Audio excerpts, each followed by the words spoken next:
Who will judge the Hulk? Welcome back, everybody, to another Epic Collection review.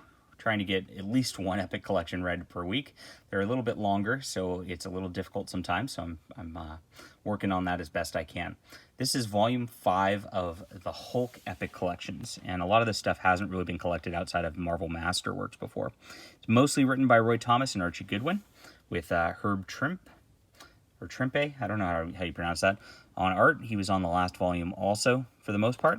There's some other people smattered in here, which we'll get to, but that is the majority of the work here. As you can see, the Volume 5 covers 1971 to 1972. It's got the Hulk 138 through 156 and a crossover with Avengers 88. It's a little on the shorter side. I think only 438 pages, so really quick to go through this. Very interesting. Herb Trimpe is quite an interesting artist. I think he draws some good work. That's really pretty a lot of the times. I really like these 70s colors because they're just so bright. They're so stark, and it just feels good comic-y. And so all of this feels really wonderful all the way through. We have the Hulk and Betty in a scenario as usual, with General Ross coming after the Hulk with his Hulk Busters. And, you know, the first couple issues by Thomas are on the trite side still, but we're starting to develop the plot again. In the early 70s, after Stan Lee kind of quit writing, Marvel Comics really stalled out a lot of their characters. They started rehashing a lot of concepts and not really moving the characters forward for a while. It took them a couple of years for them to refine their footing to where they allowed them to develop again. If you read Volume 3 and 4 of the Hulk, you'll kind of see that pattern developing. And in Volume 5 here, it actually starts to change again, where we feel like we're actually getting new stories finally again. Look at some of this cool art, though. This is very nice stuff.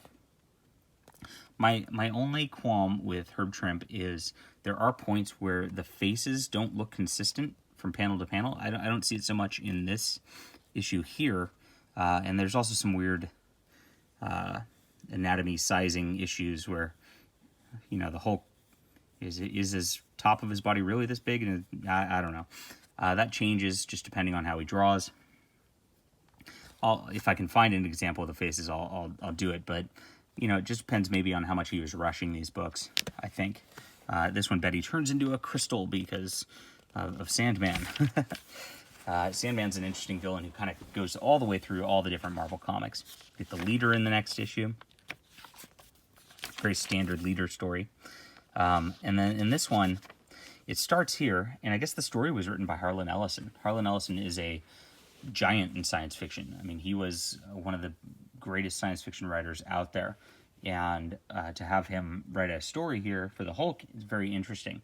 Now, it was adapted by Roy Thomas, who brought it in here for the dialogue, and Sal Buscema did the art on this, so it's a little different as we get into the Avengers. Now, basically, the Hulk is fighting all of the Marvel Universe, which happens a couple times in this book.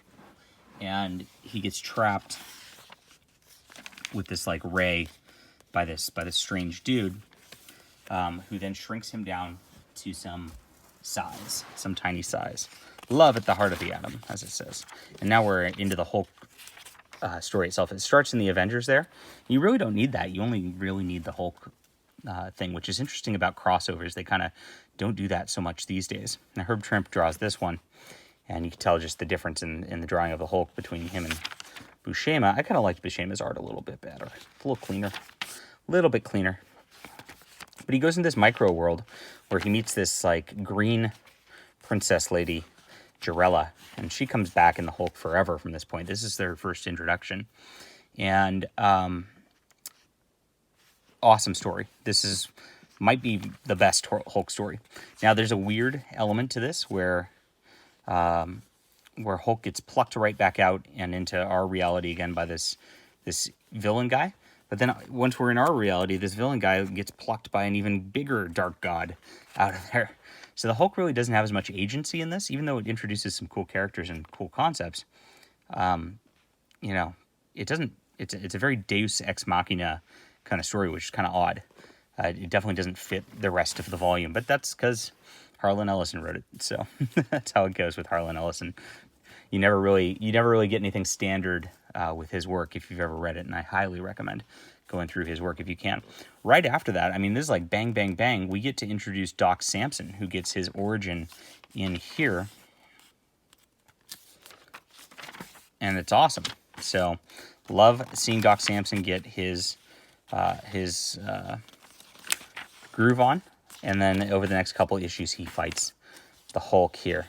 This is a funny one where there's this gal, and she is a feminist going off on male chauvinists, and she kind of uses the Hulk to that end, and then her parents actually use the Hulk to like get themselves up in society, which is a weird concept for the Hulk also, but it's a very fun story.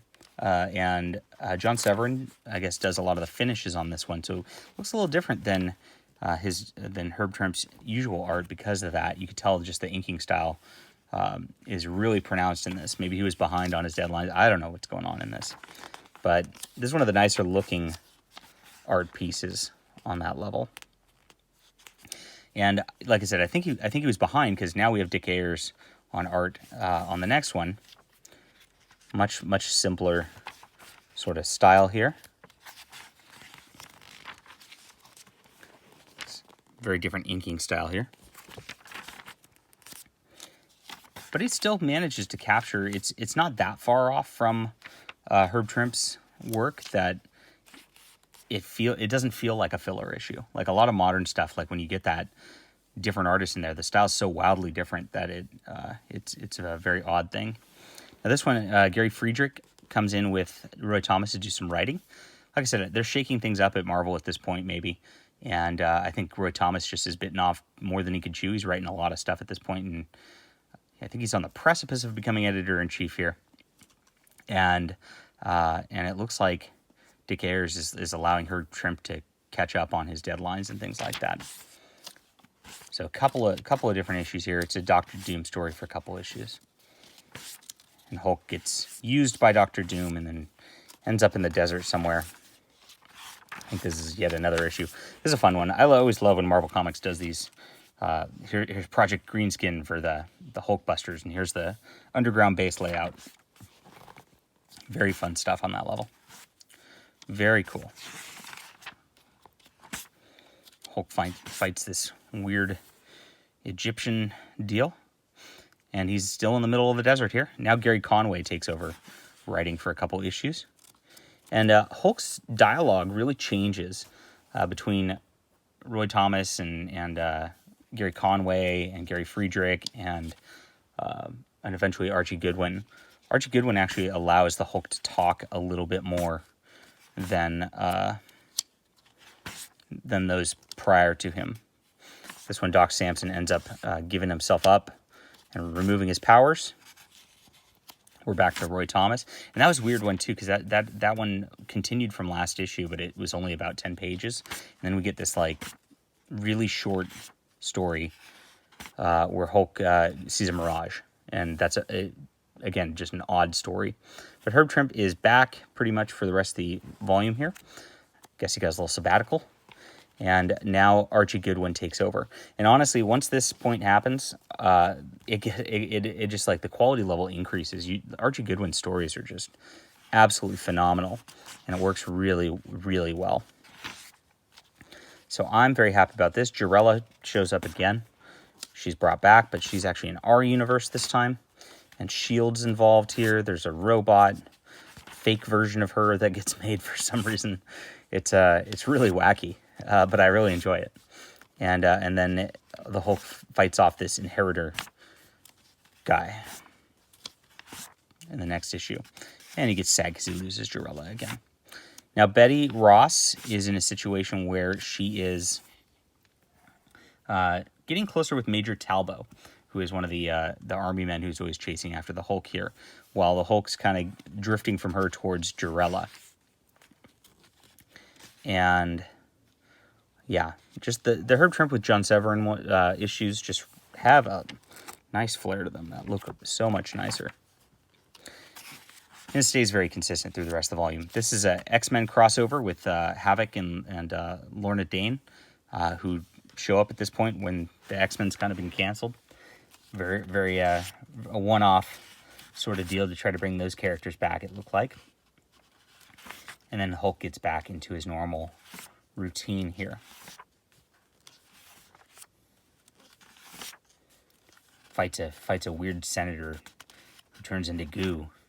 And there's another Deus Ex Machina one there. There's a lot of that in this volume.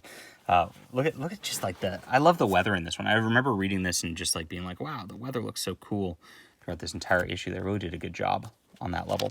But here's what I meant by oops, if I can get to the top panel here. Here's what I mean by his art kind of looks funky sometimes. You see how small his head looks? Here's the Hulk, and it's got a funky face to it. Just not all the way consistent through that. See, his head's a little bigger here. Oh, Dick Ayers penciled it. Well, there you go. Different penciler.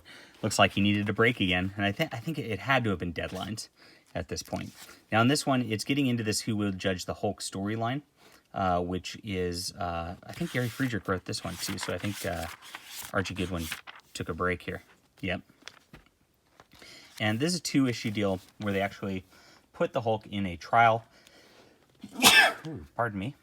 Matt Murdock ends up being his lawyer, and then the entire Marvel Universe kind of has to fight him, and they get them all cooped up, and eventually there's kind of a Deus Ex Machina to end this also. So I'll try not to spoil that for you, but that's how it goes. So then our team comes back with Archie Goodwin and Herb Trimpe again.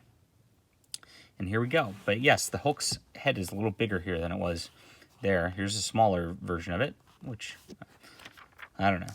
Like I said, it gets inconsistent at points. This one, the Hulk's trying to find the Ant-Man, and the Chameleon's involved. A bunch of wacky stuff again. He has to fight rats. He's shrinking himself to try to find Jarella again. Very cool stuff. And he disappears through here and ends up in this, like, trippy world of atoms. And he ends up in not Jarella's world, but in some, like, weird Nazi world. Where he has to fight Captain Axis. Very bizarre character as well. But these are super fun. As wacky as they are, and as head scratchy some of the plots are, I find it more fun than the standard traditional, let's bust the Hulk and get him General Ross plots. I think these are just way more fun. So in this one, there's some magic where, like, this sorcerer who's fighting Jarella, because Hulk's finally back in the Jarella realm, creates a doppelganger Hulk sort of thing, and he has to fight himself. But oddly, because of the shrink ray, again, there's so many weird plot points to these later issues. He actually has Bruce Banner's brain as the Hulk at this point, so he fights himself, and they realize that the only way to make that stop is to let him unleash his rage again. So they take away his ability to be Bruce Banner in order to fight his sort of magical version of himself. And of course, no one can stop the Hulk. No one. And that's the end of that. And his shrink ray finally wears off at the end of the issue, and that's that. That's where it closes. I really can't wait for Volume 6. I think this is probably my favorite volume of the Hulk I've read so far. I really liked Volume 2, I think, also, where it was those sort of short 10-page, 12-page stories by Stan Lee. Those really went really quickly with those serialized stories. But this one really had so many cool concepts in it, so much fun all the way around.